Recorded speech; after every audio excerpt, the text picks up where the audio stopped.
Good morning. The Secretary General will brief you on the meeting of the NATO-Ukraine Council, and then we'll have time for your questions. Secretary General. Good morning. We just had a productive meeting of the NATO-Ukraine Council with Ukraine's Foreign Minister Dmytro Kuleba. The first time we meet in this format, the first time we have a Foreign Ministerial meeting as a NATO-Ukraine Council meeting. Today we approved an ambitious work program for the next year. It includes energy security, innovation and interoperability. We also discussed the situation on the ground. Last year Ukraine won the battles for Kiev, Kharkiv and Kherson. This year they continue to inflict heavy losses on Russia.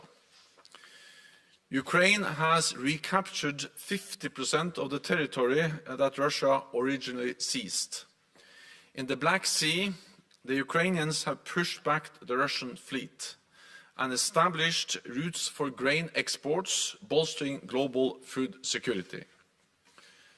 Most importantly, Ukraine has prevailed as a sovereign, independent, democratic nation. This is a major achievement, a big win. As Ukraine has moved forward, Russia has fallen backward. It is now weaker politically, militarily and economically. Politically, Russia is losing influence in its near abroad, not only in Ukraine, but in Caucasus and Central Asia. Russia is also becoming much more dependent on China. Year by year, Moscow is mortgaging its future to Beijing. Militarily, Russia has lost a substantial part of its conventional forces. Hundreds of aircraft, thousands of tanks, and more than 300,000 casualties. Economically, Russia is also under pressure. Oil and gas revenues are dropping. Russian banking assets are under sanctions. Over 1,000 foreign companies have stopped or scaled down their operations in the country, and 1.3 million people left Russia last year. All of this underlines Putin's strategic mistake in invading Ukraine. At the same time, we must not underestimate Russia. Russia's economy is on a war footing. Putin has a high tolerance for casualties, and Russian aims in Ukraine have not changed. Russia has amassed a large missile stockpile ahead of winter, and we see new attempts to strike Ukraine's power grid and energy infrastructure, trying to leave Ukraine in the dark and cold. I welcome that allies are continuing to strengthen Ukraine's air defenses. Last week, 20 NATO allies agreed to form an air defense coalition for Ukraine.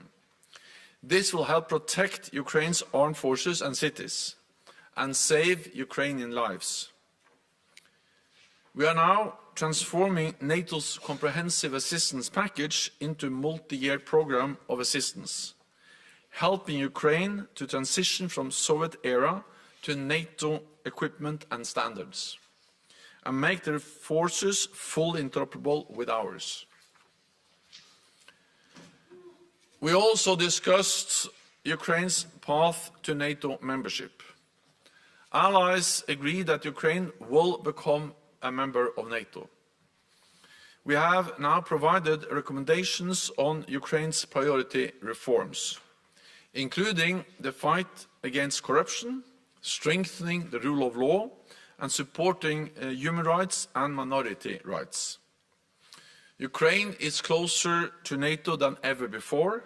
We will continue to support them on the path to membership, and will continue to support Ukraine's fight for freedom. And with that, I'm ready to take some questions. We'll start with the New York Times, please, in the fourth row. Good morning. Thank you very much. Mr. Secretary General, could you please be a little more specific on what reforms the Allies asked Ukraine to undertake on its path to NATO membership? Fighting corruption, strengthening rule of law and human rights, these are all things that Allies have demanded for years with mixed success at the very best. Why would Ukraine be able to implement these now when it focuses on fighting a war? And what, if any, timeline was decided on these reforms to be enacted? I'm actually impressed by Ukraine's commitment to implement reforms to modernize their society in the midst of a full-scale war. And we have seen that they have implemented changes in the legislation. They have made concrete changes, not least in the fight against terrorism. They are in the process of setting up and overhauling the system for defense procurement in close coordination with NATO, and also modernizing their intelligence services. These are just a couple or three examples of how actually Ukraine is changing, adapting and stepping up, not least in the fight against against the corruption, but also in overhauling their system for procurement of defense equipment. This is important for Ukraine because it helps them to be a stronger country fighting Russia as an aggressor, but it also helps them to move closer to NATO membership. And therefore, one of the messages, one of the important topics we addressed at the meeting today was how could NATO allies work even more closely with Ukraine on these reforms, and also how we can use the NATO-Ukraine Council to ensure the full implementation.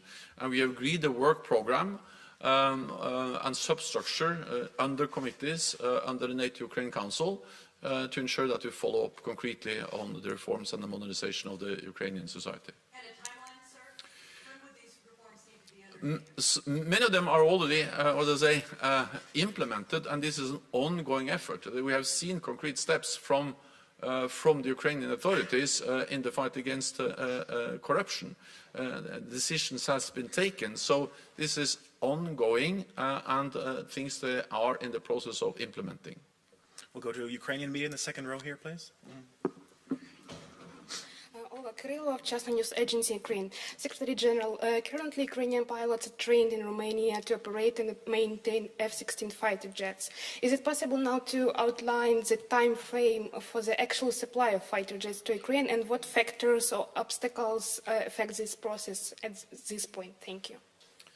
Well, I welcome, of course, the decision by NATO allies, Denmark, the Netherlands, Norway, to deliver F-16s. I welcome the fact that training of F-16 pilots have already started, and just a few weeks ago a center for training pilots was established in Romania. I'm not able to give you an exact date, but I hope the delivery can start as soon as possible. The planes are there, but what needs to be done is to train the pilots, and that's ongoing. And the center has been established in Romania, and the United States has also made it clear that NATO allies are allowed to deliver F-16s to Ukraine. Then I think it is important that of course F-16s will make a difference. They will strengthen Ukraine's capacity to inflict losses on the Russian invading forces, and F-16s will also help to further strengthen Ukraine's air defenses. At the same time, I think we need to now realize that there is not a silver bullet, not a single system that by itself will change fundamentally the situation on the battlefield. This is a question of many different capabilities working together at the same time that will push the Russians back. We have to be prepared for a long and hard fight, I welcome, of course, the delivery of modern battle tanks, HIMARS, cruise missiles, and advanced air defense systems, and also the delivery of F-16s. But again, there is no silver bullet, there is no single system that fundamentally would change the situation on the battlefield by itself. We'll take a couple from further up. We'll go to NTB there, please. Thank you. Bibiana Piena from the Norwegian News Agency. I'd like to change the focus a little bit to Gaza. Mr. General Secretary, yesterday you stated that international humanitarian law must be respected in every context. Lately, several countries, Norway among them, has condemned both Hamas and Israel for breaching of international humanitarian law. In your opinion, is Israel breaching humanitarian law in its fight against Hamas on the Gaza Strip? Thank you. I have stated again and again that it is important that international law is respected and that civilians are protected, and therefore I also called for a pause in the hostilities, and I welcome the pause that has been agreed, and I also welcome the extension of the pause agreed a couple of days ago, and I also hope that the conditions could be in place to agree a further extension of the pause in the hostilities. Yes, it is important that humanitarian law applies to all conflicts, and that has been and continues to be my message. And we have also seen clear statements from many other allies on this issue. We'll go next to the Washington Post, also back here, please. Thanks very much, Michael Birnbaum from the Washington Post. General Zaluzhny has talked about the stalemate, and you said that allies all agree that a full NATO membership for Ukraine is not possible in the middle of a war. So I was wondering if you talked today or yesterday about the mechanisms by which Ukraine in a stalemated war might be admitted to NATO and how that would work. And you just mentioned that Russia is mortgaging its future to China.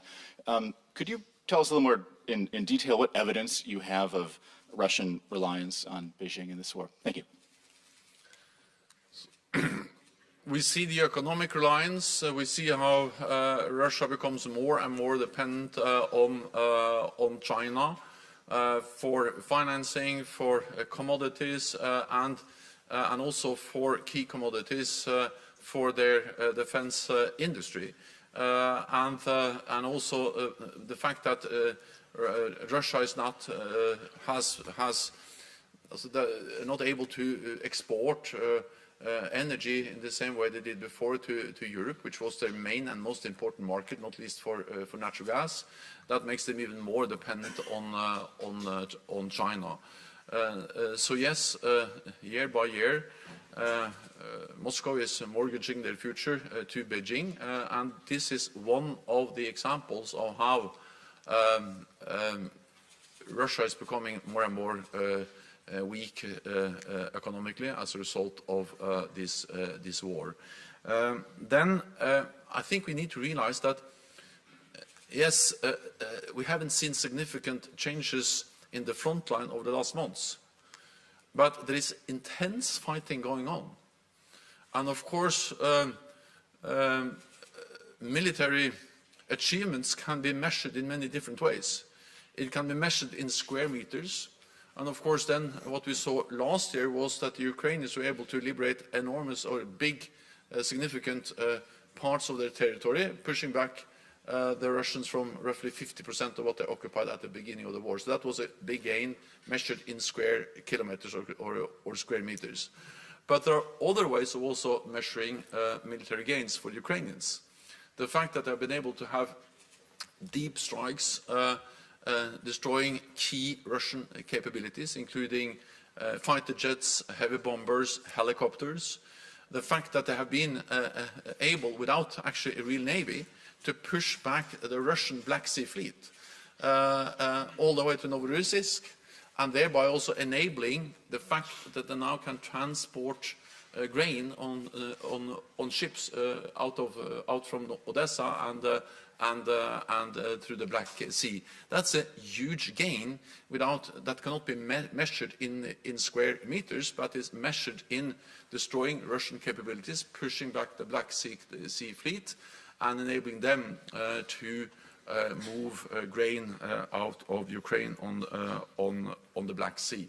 So the fact that Ukraine continues to inflict heavy losses on Russia is a way, or demonstrates that there's a dynamic war, it's intense war going on, where the Ukrainians, because of their bravery, their skill, but also, of course, with modern weapons from NATO allies, the Storm Shadows, the cruise missiles from the United Kingdom, advanced air defense systems, and many other types of weapons, are able actually to inflict heavy losses and also then achieve military gains in the fight against the Russian invaders. We've got time for a couple more. We'll come to Jan Happ in row 4 here, please. Just wait for the microphone, please. Thanks. I'm Eun Lee from Yonhap News TV, South Korea, and I saw your statement on the military satellite launch of North Korea, and also North Korea and Russia is deepening its military cooperation. Was this issue mentioned during this meeting? Thank you. So what we have seen, and that also demonstrates the weakness of Russia, is that they are more and more dependent on countries like North Korea and Iran for weapons delivery. North Korea has delivered military support, including ammunition, to Russia. And Russia and North Korea are working more closely together. Then we also saw the launch of the military satellite. This is something we condemn because it's in clear violation of UN Security Council resolutions, and it also is also part of the nuclear and missile program of North Korea, which is dangerous,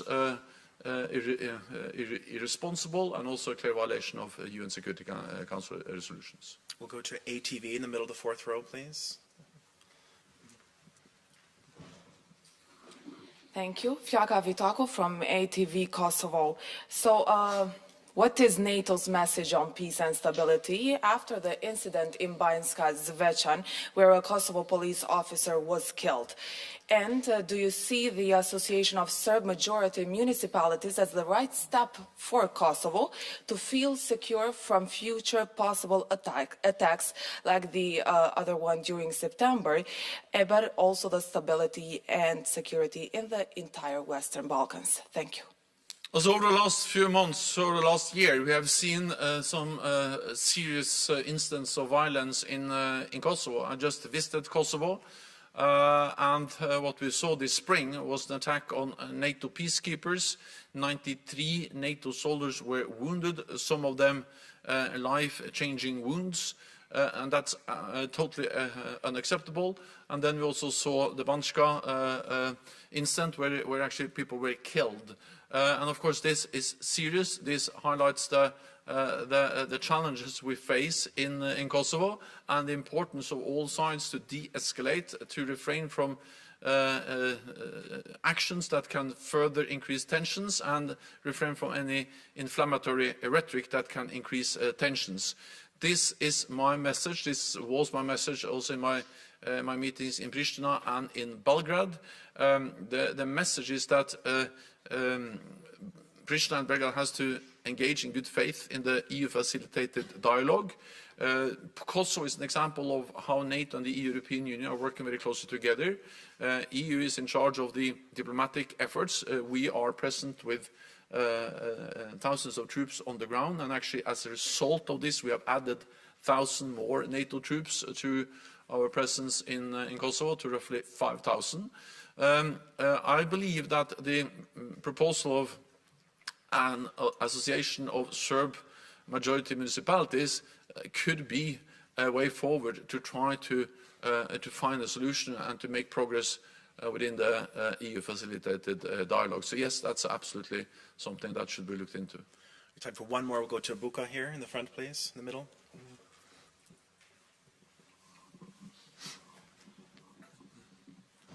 Thank you, Slađan Tomić, Buka Magazine, Bosnia. Is NATO going to send more troops to Bosnia? If yes, when? Thank you.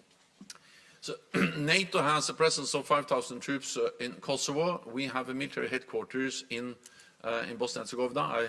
I visited the headquarters, but there we are working with and supporting the efforts of EUFOR, the EU force. And again, an example of how NATO and the EU are working very closely together, and of course to a large extent we also speak about the same nations, EU and NATO allies. I welcome the fact that the EUFOR force, the mandate, the UN mandate for that force was renewed. If that hadn't happened, of course, then we had to consider what NATO should do, but I'm glad that the mandate for this EU force was renewed. We have made it clear that we cannot allow a security vacuum in Bosnia and Herzegovina, and that's also the reason why we so strongly supported the renewal of the UN mandate for the EU force, or the EUFOR Althea, and with this support from NATO, we have something called the Berlin Plus arrangements, which allows NATO to help and support with command and control for this force. I'm afraid that's all we have time for. Thank you very much. Thank you so much. Well, also we had a good discussion on that, and the message from the NATO allies was very clear that we would like to see a ratification finalized as soon as possible. We agreed in Vilnius on the importance of concluding the ratification process for Sweden. Therefore, I welcome that President Erdogan some weeks ago submitted the papers for ratification to the Turkish Parliament, and that the Turkish Parliament, the Foreign Relations Committee, has started their deliberations on that document. The fact that President Erdogan submitted the papers also means that he actually recommended ratification, because that's part of this proposal for the Parliament, and therefore also in line with what we agreed in Vilnius. I also expect that they will now work with the Parliament to ensure ratification, because the agreement in Vilnius is actually two steps. One, to submit the papers for ratification. That has happened. And second, to work with the Parliament to ensure ratification. So we will continue to work on this, and the sooner the better, because it will be good for Sweden, it will be good for NATO, and good for all NATO allies to have Sweden as a full member. Thank you very much.